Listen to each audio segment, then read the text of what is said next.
La tertulia de cierre de mercados.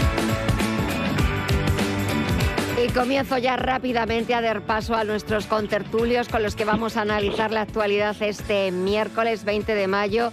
Isabel Jiménez, directora de la Fundación de Estudios Bursátiles y Financieros. Muy buenas tardes, ¿qué tal estás? ¿Cómo va todo? Muy buenas tardes, muy bien, por aquí por Valencia, fenomenal, con muchas actividades. Bueno, pues que sigan esas actividades. Javier Domínguez de aurigabonos.es, muy buenas tardes a ti también, ¿cómo va todo? Hola Isabel, hola Gemma. Pues muy bien, aquí estamos viendo el mercado que está que no para. Pues no parar, sí, el mercado que está que no para. Si queréis luego dedicamos un ratito a hablar del mercado, sobre todo con ese dato de inflación que hoy hemos conocido en la zona euro, que como era de esperar, pues era lógico que repuntara. Habrá que esperar a ver de aquí a la próxima reunión del Banco Central Europeo si tiene que subir tipos, si puede todavía esperar un poquito más a tener más datos, a ver qué es lo que sucede con Irán. Pero la actualidad manda, y no manda tanto la geopolítica como la política y lo judicial aquí en nuestro país.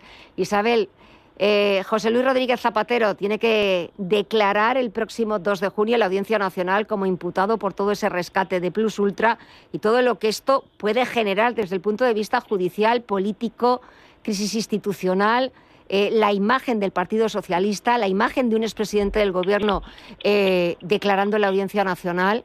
¿Cuál puede ser el impacto? Partiendo de la base que estamos hablando de la presunción de inocencia, por supuesto, que estamos hablando de esa presunción de inocencia, y hasta que no haya, o si hay juicio o declare, pero un poco el impacto que ya está teniendo la información, la noticia. El impacto es muy negativo. Un presidente de un gobierno que está imputado por delitos de blanqueo, de integración en organización criminal, de tráfico de influencias y de falsedad documental, pues la verdad es que son delitos muy, muy graves, y para una democracia esto no es nada bueno. Tenemos que recordar que somos un país que está dentro de las economías avanzadas, dentro de la Unión Europea, no somos, por así decirlo, una economía emergente, un país con una democracia muy endeble, y realmente pues esto es una muy mala noticia que un presidente del gobierno español esté imputado en estos delitos, aunque haya presunción de inocencia, pero realmente no es nada bueno, porque además cuando una persona ha realizado o se supone que ha realizado toda esta serie de delitos, hay un entramado de corrupción, de mal gobierno corporativo, de no rendición de cuentas y toda una serie de temas que realmente estas cosas no se hace una persona sola. Eso es un poco de lo que ese rifirrafe que han protagonizado hoy en la sesión de control al gobierno, Javier, entre el presidente del gobierno y el líder de la oposición. Todo lo que vamos a ir conociendo a partir de ahora, que es un trabajo del juez de más de 2 años, una instrucción que ayer lo hablábamos con un profesional, con Antonio Álvarez Osorio, abogado, una instrucción, espectacular, 85 páginas, donde, pues recaba numerosas pruebas sobre ese entramado, sobre esas comisiones que cobraba para interceder a favor de ese rescate. Y un poco lo que hoy se ponía de manifiesto en esa sesión de control es que todo esto, como decía ahora también Isabel, no ha surgido de la noche a la mañana. Es decir, también pone en evidencia que han fallado más cosas. Bueno, está claro que lo que se está viendo es lo que todos sospechábamos. Es decir, llega un momento en el que todos sabemos todo, pero obviamente hay luego que probarlo, o por lo menos que ponerlo en negro sobre blanco.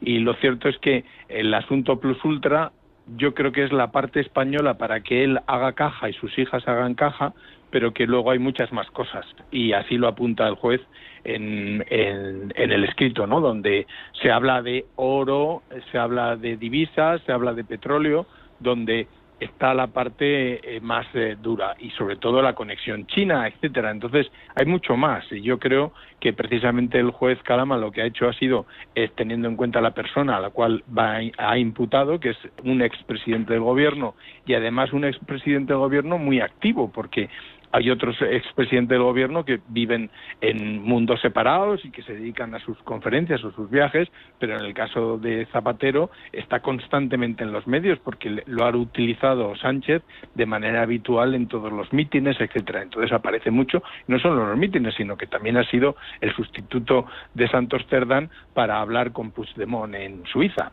De manera que entonces un personaje muy público, el documento de 80 y tantas páginas del juez es impecable y no puede ser de otra forma, ¿no? Y además nos plasma todo lo que ocurre. Y digo que lo de Plus Ultra es la parte española para que él haga caja y sus hijas también para poder vivir y pagarse y comprarse las casas. Luego por ahí fuera tiene que haber mucho más. Y desde luego el día 6 de junio, cuando visite al juez y vaya a declarar, cabe la posibilidad de, hombre, hay que pensar en la personalidad que tiene, ¿no? O que representa, pero es posible que le manden que le detengan, como suele ser habitual en estos casos, ¿no? Tiene mucha actividad internacional, tiene muchas cosas fuera, o por lo menos así se percibe, presuntamente, y entonces habría que evitar su marcha y por tanto habría que enviarle a la cárcel.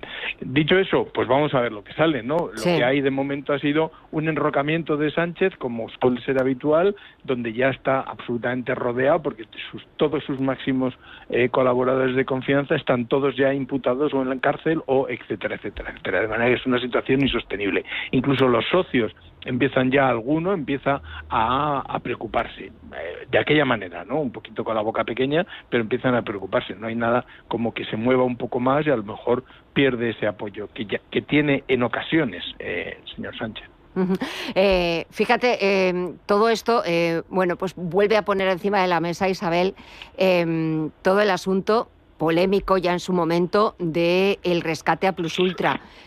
¿Necesitaba ser rescatada? Plus Ultra era una aerolínea, estaba en muy mala situación económica, pero ¿su importancia era tan estratégica como para ese rescate del gobierno español? Pues sin duda no. Aquí tiene que primar la libertad de mercado, tiene que primar la competitividad y realmente, bueno, en este caso que ya se vio oscuro y sospechoso desde el principio, pues parece ser que evidentemente pues había intereses que no eran de mercado, intereses que no eran de los ciudadanos y que esto, bueno, pues se ha pagado con el presupuesto público, que es lo último que se debe hacer, ¿no? Los rescates, desde luego, no están justificados. De hecho, desde Bruselas, las ayudas públicas, bueno, pues son objeto de multas. Y en este caso, como digo, bueno, pues ha habido muchos temas fuera de la ley, fuera de la luz y de los taquígrafos y que desde luego no preservan la libertad de mercado. Si os parece, dejamos el asunto. Vamos a ver qué es lo que va sucediendo en los próximos días. De momento, desde el Partido Socialista pues reconocen que no son buenas noticias, pero pues siguen defendiendo el buen nombre de José Luis Rodríguez Zapatero, desde la oposición pidiendo una moción de censura o pidiendo que el presidente del Gobierno dé explicaciones. Pero vamos, Javier, con el dato macro que hemos conocido este miércoles, ese dato de inflación repunta al 3% en la zona euro, repunte de los precios de la energía, lógico, y mientras tanto, pues esas conversaciones entre Estados Unidos e Irán para conseguir llegar a un acuerdo de paz siguen estancadas, ni para adelante ni para detrás, con el estrecho de Hormuz paralizado. Claro, ¿hasta cuándo vamos a poder aguantar?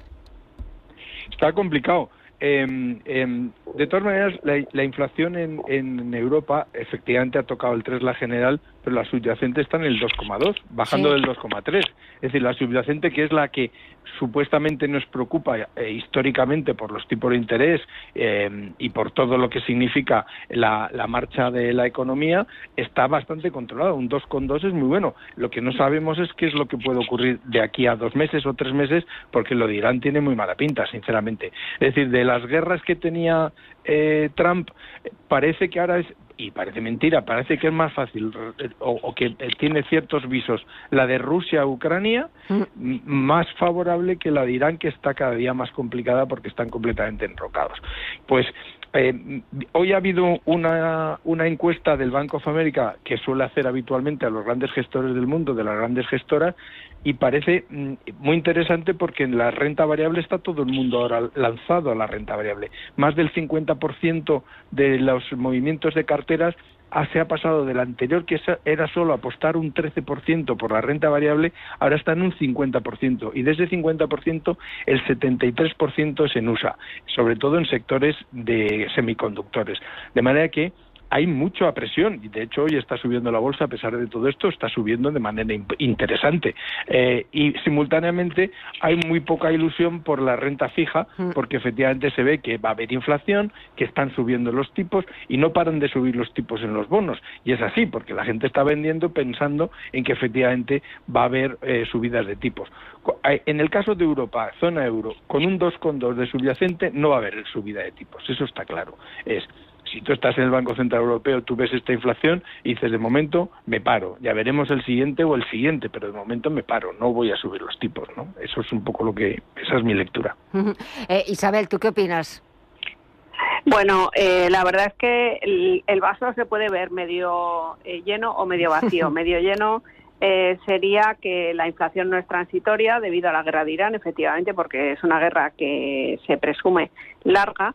Y luego, bueno, el problema es los efectos de segunda ronda, que se pueda anclar esta inflación a los salarios. De momento, como muy bien ha dicho, con el vaso del optimismo, la inflación subyacente está en el 2,2 y hay medidas del gobierno español que ya veremos qué efectos tienen, pero sí que es cierto que el Banco de España ya ha reducido las previsiones de crecimiento del PIB de España para 2026 del 2,4 al 1,7, y ¿a quién le tiene que preocupar? Pues le tiene que preocupar esta situación a las personas que tienen hipotecas a tipo variable, las personas que tienen salarios no indiciados, las personas que están trabajando en pymes con márgenes muy ajustados, porque con márgenes muy ajustados esta inflación ya empieza a preocupar, y sobre todo los sectores más afectados por la inflación, que son el del transporte, el agrícola y el de pesca. Mientras tanto, es cierto que, por ejemplo, en el Reino Unido sí que hoy el primer ministro Keir Starmer, y eso que el dato de inflación en Reino Unido ha sorprendido a la baja, ha anunciado exención a los transportistas en el impuesto, también que no iba a proceder al aumento de los combustibles durante un tiempo, como estaba previsto, y que mañana la canciller de Finanzas iba a anunciar nuevas medidas. Aquí en España, Javier, ¿qué nos queda? Pues la verdad es que nos queda que haya un gobierno, porque lo cierto es que está todo completamente parado, ¿no?